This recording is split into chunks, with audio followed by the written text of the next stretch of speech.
Hello everyone, I am Mridu. I am based out of India, and today I'll be talking about a recent side project that I built. So the name of the application is to get a word of the day SMS using Python and Twilio. So a bit of a background before I show you what I actually developed. So long back, I had subscribed to a service for improving the vocabulary. So the name of the service is wordsmiths.org. So just a second, I'll try to show you what exactly it is. Okay, so there is one service named as wordsmiths.org or wordsmith, I think, wordsmith.org. Yeah, so this is the web service. Here you can see there is a subscription link that they have provided. Now, what I had done ideally was I subscribed to this, and every day I used to receive an email from this service, and I subscribed for getting a word a day. So every day it basically used to send me a word meaning, a new word along with its meaning. Then it used to have synonyms, antonyms, and couple of other stuff. So this was the service I had subscribed to.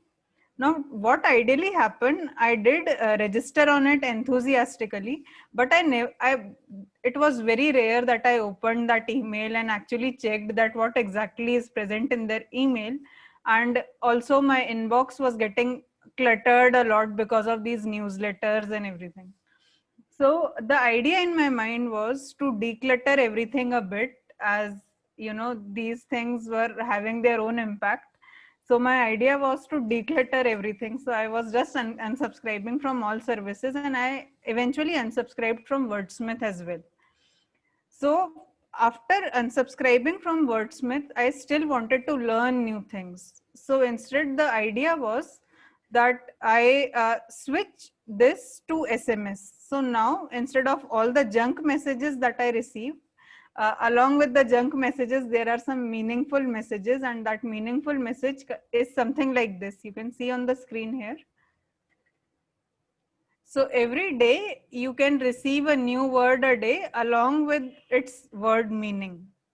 So it just solves the simple purpose of getting a message every day that says, that gives you a new word and word meaning. Also, it helped me unclutter my inbox a bit and unsubscribing from the Wordsmith service. Now, to achieve this goal, what I used was obviously, yes, Python. Along with Python, I used Twilio. So Twilio is a very nice platform, and it gives it has various built-in APIs for different communication channels. That means it has an API for WhatsApp, it has an API of its own for SMS, it has an API for email service. So all these things could be leveraged and used for building the application. So the requirement for building such an application is that you need to take Python. So latest version of Python would be a good choice. And then you need to have an active phone number that has SMS on it. Then you need to create a Twilio account. So now the process of creating the Twilio account. So here is the link that is already present in my presentation. So whenever if you decide to build the project, you can just go and register onto Twilio. And then once you have registered on Twilio, the next step, so initially you just have to register on Twilio, and then to get an active phone number, they have written a couple of steps. So there is a nice documentation that is available that will guide you on how you will have to take up one phone number. So one phone number would be your phone number where you will receiving the messages. Another phone number is Twilio's phone number. Using that phone number, it will send you the message. So there are ideally two phone number, and Twilio's phone number is something that you will have to buy. So you don't have to pay anything. Initially, Twilio gives you free trial credits.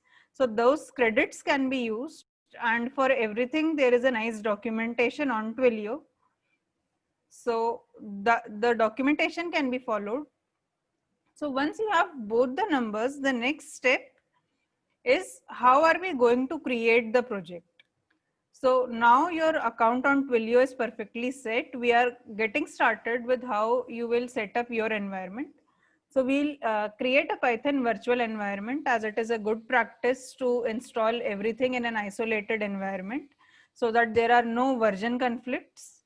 So we'll go ahead with Python virtual environment, and the commands that you see below are basically the commands for either Mac OS or Unix. If someone is using Windows, there the command for creating the directory and changing the directory are different.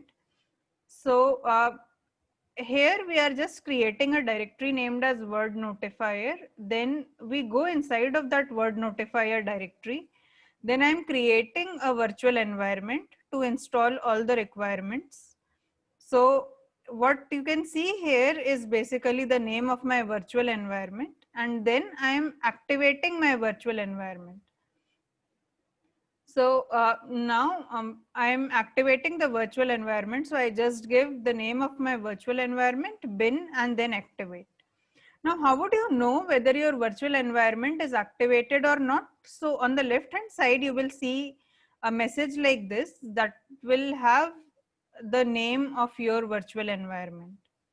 And then all you have to do is install, that is pip install Twilio requests and python.env. So you install all these packages. Moving ahead, now we have all the packages installed. So Twilio we have installed so that this library is going to help us in sending out the responses. We have installed request for interacting with an external API. And then we are using python.env to store all the secret keys. So we'll be storing the secret keys, and for accessing the stored values of the secret keys, we will be using python.env. So these are all the basic requirements that we need.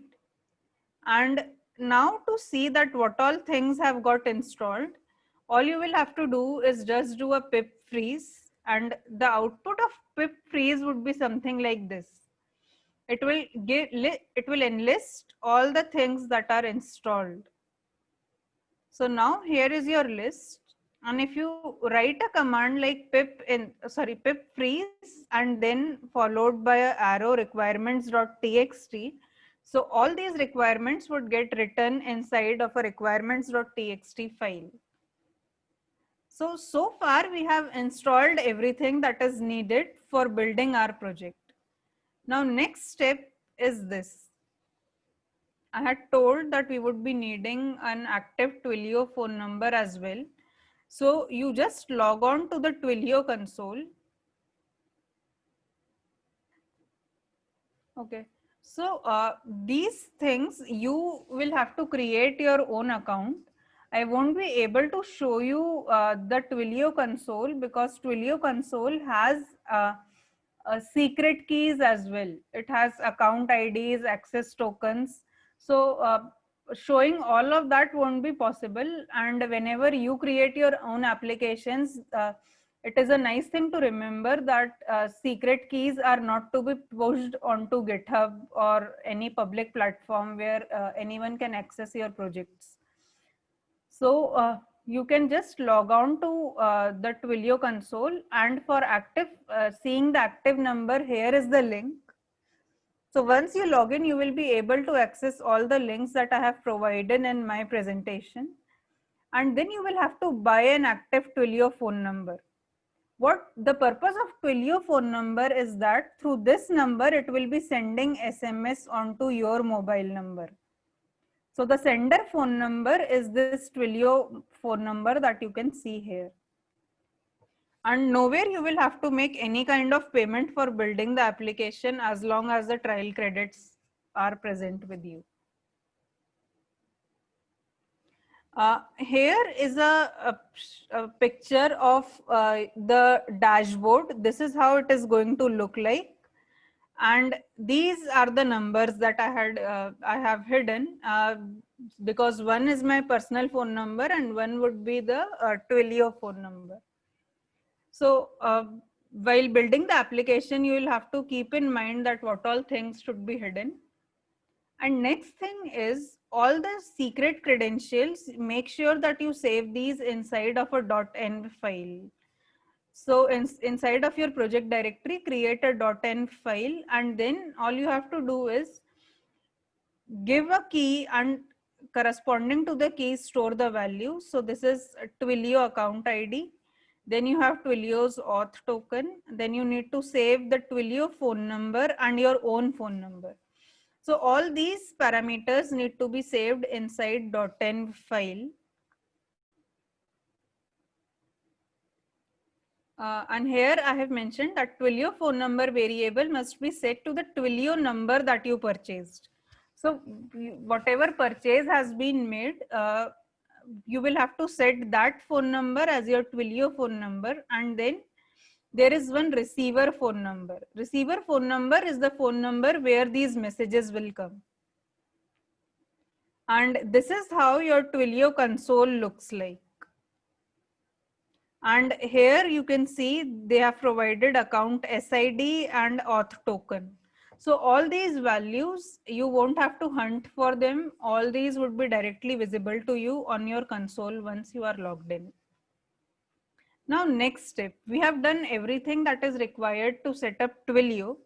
As a next step, what you need to do is, our main idea was to get a new word every day on the mobile phone. Now to achieve that, we are using an external API, that is the WordNik API. So WordNik API has one endpoint that sends a new message, a new word meaning every day. So just a second, I'm unable to, yeah. So we can open up the WordNik API page here.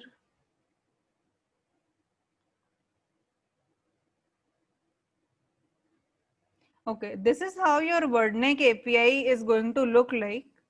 And again, you will have to, log in and first sign up, do the sign up on the WordNik platform. Once you sign up, the next screen is going to look like this. It will take you to the dashboard. And then here, on the extreme right corner, when you go, click on your username and then go to settings. When you click on settings, this is how the next screen is going to appear. Go to settings and scroll down to the bottom of the page. And here you can see where my cursor is pointing to, that is WordNik API key. So all you have to do is now you go to WordNik API key, and here you can just request for an API key. So it is telling you whenever you have to request one, you have to go to developer.wordnik.com. This is how you request the API key. Now here is a small caveat in the application. The API key that it assigns you is not immediate. It might take a day or two for it to assign you the API key. So you might have to check, and usually the API key comes over as an email to you.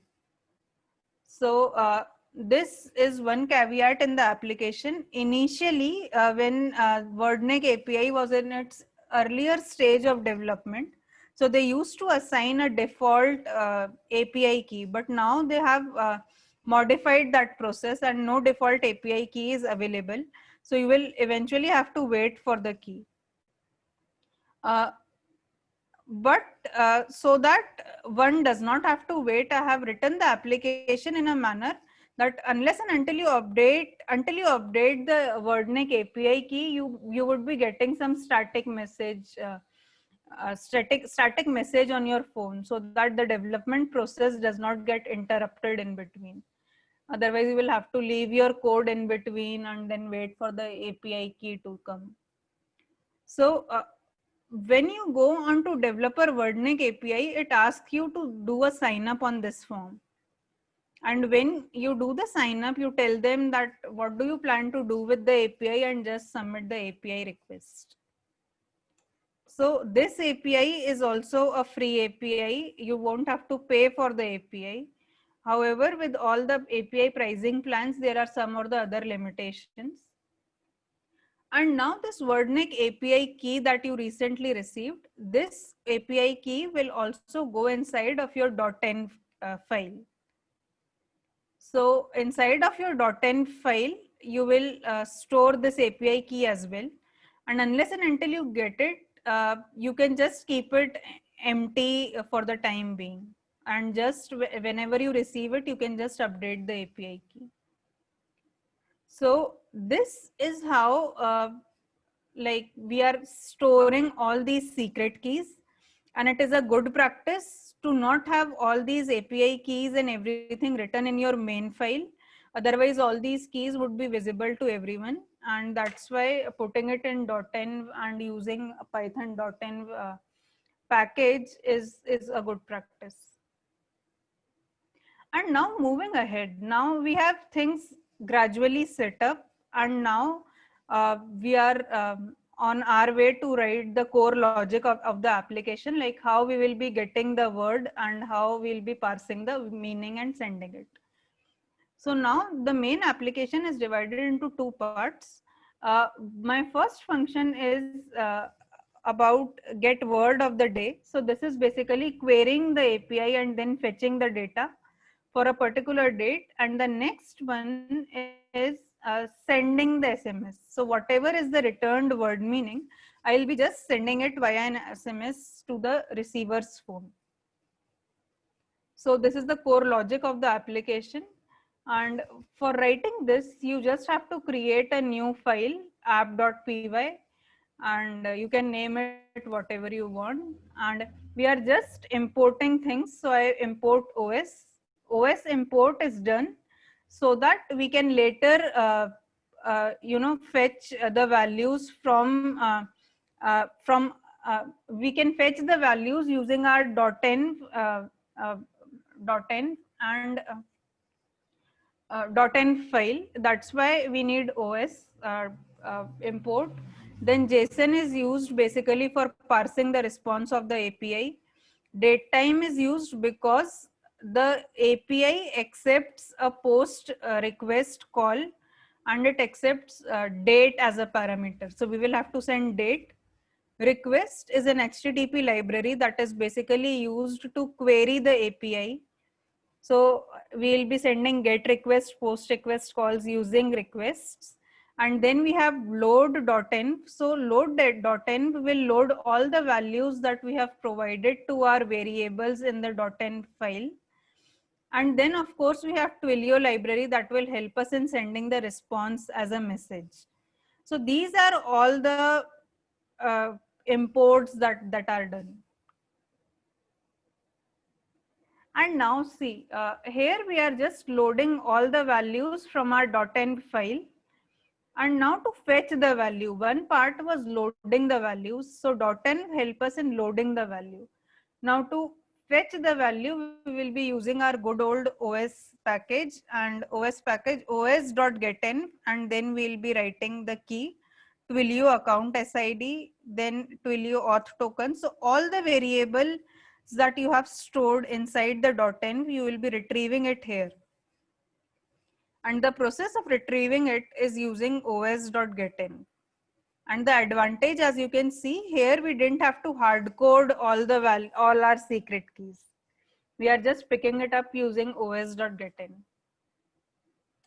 Next step is get the word of the day. Now, how do you fetch the word of the day? So here is the API URL of WordNick, as you can see. And here we are providing it with the current date and WordNick API key. We have the current date and the WordNick API key. Current date will be passed as one of the parameters, arguments to the function. Now, all I have to do is I'm already sending all these values, and then I'm doing request.get URL. Now, how it is a get request call or a post request call, all these things are available in its documentation, and we are just sending parameters as query parameters. So we are just making a get request call, and then whatever is the response. So I am just using loads, converting a string response to a dictionary response, JSON response. And then I'm checking that if the process is complete, status is all right, I'll just fetch the word and its definition. So that is the logic for retrieving the word and its meaning. Also, I have written an else part to it, and the else part is a temporary solution for the problem that our API keys are not immediately available. So unless, so as long as you keep the API key as empty, so this static message you will be receiving on your mobile phone. So this is the core logic of the application, and then just for sending the application. Okay, so you can ignore this triple slash and Python that have come. All you have to write is just a method. So this is provided in Twilio's official documentation that says that first you will have to create a token. So here I create a client object and pass Twilio account ID and auth token. So this is for authentication purpose. Then I decide what message I have to send. So that is basically our body. So body would have word along with its definition. That is what I am trying to create here. And then we are trying to send the created message. So we'll be passing three parameters: body, then phone number, the phone from phone number, and the receiving phone number, receiver's phone number. So this is the purchased phone number on Twilio, and this is your phone number where you want to see the messages.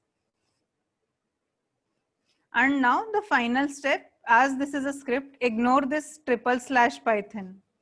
So actually this triple slash Python has come because I had picked it from my article, and there in that article I have used this triple slash to write in Markdown. So if name is equal to main, this is double equal to, that is comparison operator. We are not doing assignment here, and a single equal to has come because of the tool that I am using. So you need to ignore that.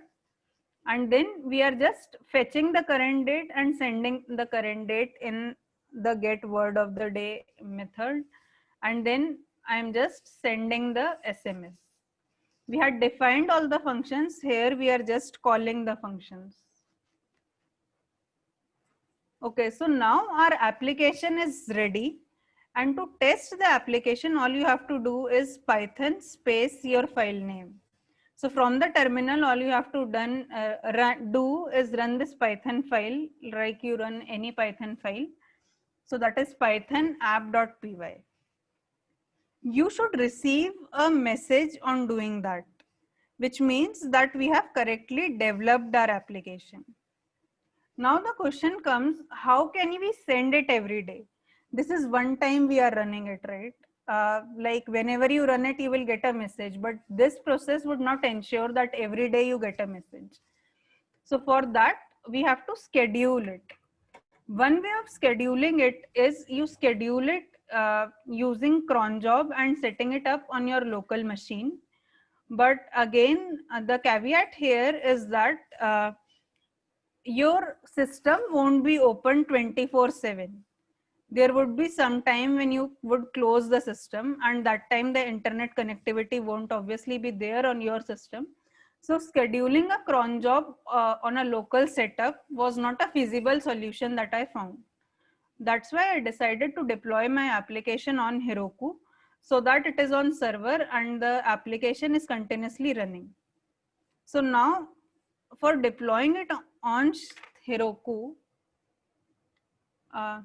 also for scheduling, there are various Python modules available, but then again, like your laptop won't be open always for sending all these messages. Okay, so you can log on to your Heroku and then check out that how to deploy Python application. I won't be covering that here, otherwise it will take too long. So the process is, all you have to do is check out how Python application can be deployed using Heroku, and then you will see that there is a scheduler add-on. Add-on is free for use, but it does ask you to provide your credit card or debit card details that you will have to provide. No amount gets deducted, and then using that scheduler add-on, you can just schedule your application. I can just show you where I have done that. Yeah.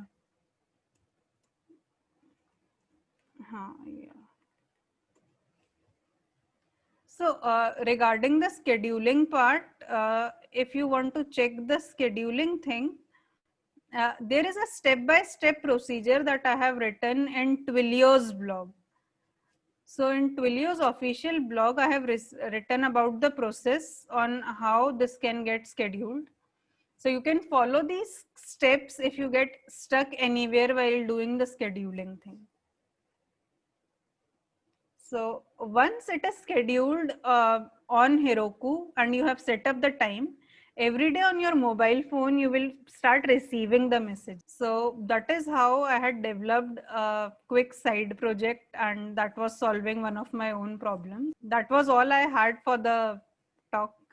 Thank you. Thank you. Thank you. That was so cool. I used Twilio before, but wasn't necessarily like that. I had a plan to build a Q&A thing for my teacher. It was as soon as COVID started, and it didn't work that. Yeah, it didn't work that well though. I'm glad yours worked. Thank you very much. So questions? Twilio, and your application there, because I'm French, so I need to learn English, and I have also my set of words every so often. I have no clue what I mean. Of course, it happens in French as well. Crosswords, I have no clue what they are. And I think it was a great application. Now, yeah, I was mentioning on the side with Lace that I've seen the price list from Twilio. So Twilio, if you hear me, why is it 10 times more expensive in Europe than in the US? 10 times. We're not 10 times richer. So I won't use it. Well, I was saying that I think that it's more expensive because the US, they don't have GDPR. So they can make their money in a different way. Yeah. So I get a great solution, that will be a mix with the PyLadies. So you buy a French plan, which has unlimited SMS for Europe, right? And then using CircuitPython, you build a little bot that will press the buttons on your phone. And then you have a great project that you code in Python, and you'll have the best of both worlds. I think that's the way to go. Who's with me for this project? Your project is perfect, Biridu. Don't listen to him. Your project is perfect. Thank you so much. Now, we have an attendee question here. Pablo is asking, why do you define the receiver phone as an environmental variable? He thought that in a real case, you'd have a list of receiving phone numbers instead.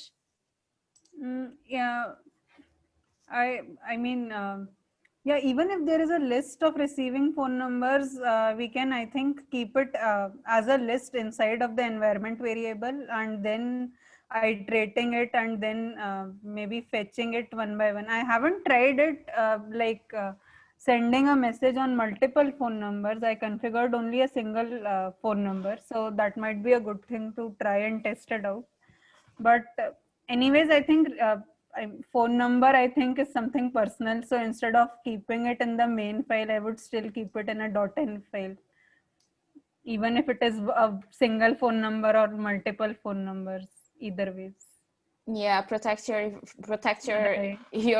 private information. Absolutely. And tell me something, do you use any kind of vault for when you're dealing with tokens? Sorry, any kind of? Vault, like, you can set your secrets in a vault and then you can just like share those credentials with people that are working with you? Or no, you just put those things, you just put the secrets on a gitignore file and that's it? Yeah, usually I put it on the gitignore file only. It's good practice anyway. Just don't commit your credentials. That's it. Yeah. That's the rule. The main purpose. Yeah, right. And do you have any other plans for Twilio? Do you want to build anything else? I'm short of ideas at the moment. If I find something interesting, I'll again build something. Well, we can work together on that app that I was telling you about that I never got to. For sure. It was a college project and my CSS skills are very bad. So I was just like, I just went, I went straight on the back end and it didn't work. But well, it's all right. Yeah. Cool. So we have no more questions then. Thank you so much for giving a talk. Thank you. Thank you for the opportunity. Thank you. Thank you for coming to the stage with us and sharing, explaining your code line by line. That was staying so late for us, Let's not forget that. True. It's not as late. True. So a double thank you. A square thank you. Thank you. I enjoyed it. Good. I'm happy to hear. Thank you.